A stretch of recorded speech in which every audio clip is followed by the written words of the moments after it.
الحمد لله رب العالمين والعاقبة للمتقين أشهد أن لا إله إلا الله وحده لا شريك له وأشهد أن محمدا عبده ورسوله أما بعد أعوذ بالله من الشيطان الرجيم بسم الله الرحمن الرحيم إن الله لا يحب الظالمين وقال النبي صلى الله عليه وسلم عن جابر بن عبد الله رضي الله عنه قال النبي صلى الله عليه وسلم اتقوا الظلم فإن الظلم ظلمات يوم القيامة رواہ مسلم۔ ناظرین، اللہ رب العالمین نے قرآن حکیم کے اندر سورہ آل عمران کے اندر اللہ تعالی بیان کرتا ہے کہ بے شک اللہ رب العالمین ظلم کو نہیں برداشت کرتا ہے، اللہ تعالی ظلم کو نہیں پسند کرتا ہے۔ اسی لیے نبی صلی اللہ علیہ وسلم کی ایک حدیث ابن عباس رضی اللہ تعالی عنہ اس حدیث کے راوی ہے، کہتے ہیں کہ نبی صلی اللہ علیہ وسلم نے ارشاد فرمایا کہ اللہ تمہیں 3 باتوں سے بچنے کا حکم دیتا ہے۔ نمبر 1 کہ کسی کو بے سبب قتل کرنا، کسی کو جان بوجھ کر قتل کرنا، یہ ایک بہت بھیانک جرم ہے۔ اسی طریقے سے دوسری چیز اللہ کے نبی نے کہا کہ کسی شخص کے اوپر یا کسی پاک دامن عورت کے اوپر اس کی عزت پر ہاتھ ڈالنا۔ تیسری چیز آپ صلی اللہ علیہ وسلم نے بیان کیا کہ کسی پر ظلم کرنا۔ یہ صحیح مسلم کی روایت ہے۔ جابر بن عبداللہ رضی اللہ تعالیٰ عنہ کی ایک حدیث،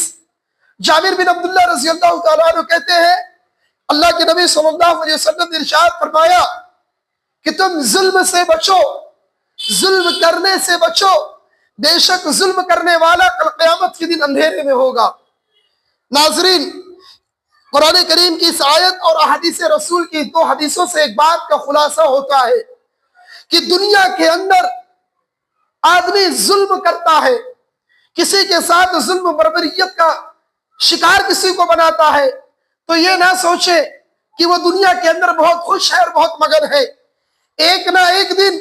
رب کریم کی پکڑ انسان کے پاس آتی ہی آتی ہے۔ ظالم کتنا بھی اونچا چلے، ظالم کتنا بھی اکڑ کر چلے،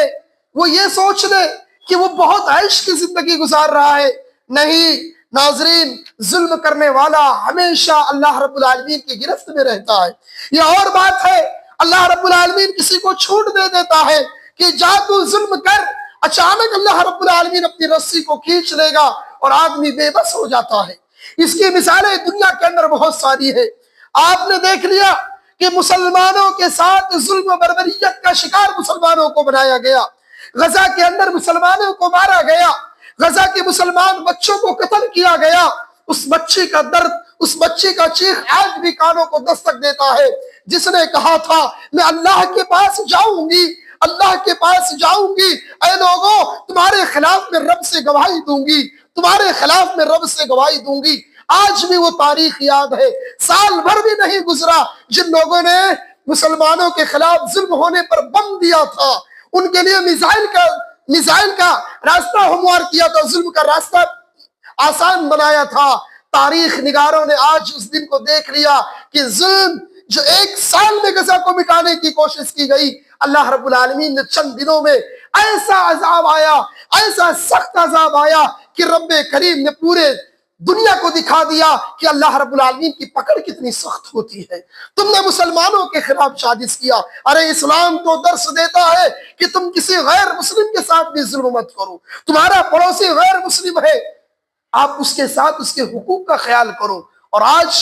حالات ایسے بنتے جا رہے ہیں کہ لوگ مسلمانوں کو مٹانے کی کوشش کر رہے ہیں۔ یہ جان لینا چاہیے کہ جب مسلمانوں کے اوپر ظلم ہوا ہے، رب نے کوئی نہ کوئی کرشمہ ضرور دکھایا ہے، اور دیکھنے والوں نے وہ نظارہ دیکھا کہ چند گھنٹوں کے اندر، چند دنوں کے اندر سارا معاملات خراب ہو گیا، درہم برہم ہو گئے، لوگوں کے گھر سے بے گھر ہو گئے، کتنے مالی نقصانات کتنا زیادہ ہوا اور جان کا کتنا نقصان ہوا۔ اس سے پتہ چلتا ہے کہ رب کی پکڑ بہت سخت ہے، اللہ چھوٹ دے رہا ہے، اس کا ناجائز فائدہ مت اٹھاؤ۔ میں اس ذریعے سے ایک میسج مسلمانوں کو دینا چاہتا ہوں، وہ یہ کہ مسلمانوں کو بھی اپنے عقیدے کی درستگی کرنی چاہیے۔ اگر عذاب آتا ہے، ہم پر ظلم ہوتا ہے، ہم ظلم بربریت کے شکار ہوتے ہیں تو کہیں نہ کہیں ہماری بھی کوتاہی ہے، ہم نے اپنے رب کا دربار چھوڑ کر غیروں کے دربار کو اپنا سب کچھ بنا لیا، ہم نے عقیدے سے سودا کر لیا، ہم نے رب کے دربار میں اللہ سے دعا مانگنے کے بجائے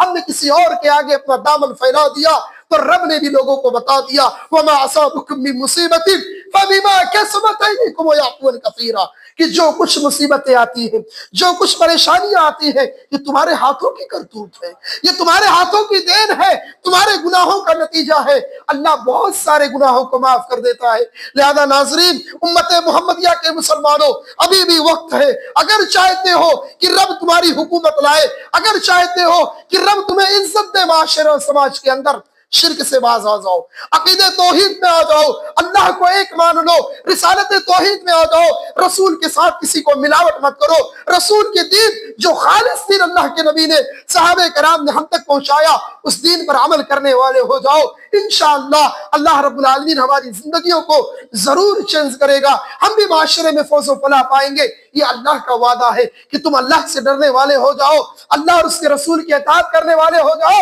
اللہ تعالیٰ تمہیں سربلندی عطا کر دے گا۔ اگر چاہتے ہو سربلندی تو اللہ والے بن جاؤ، اللہ اور اس کے رسول کی اطاعت کرنے والے ہو جاؤ۔ آخری بات کہ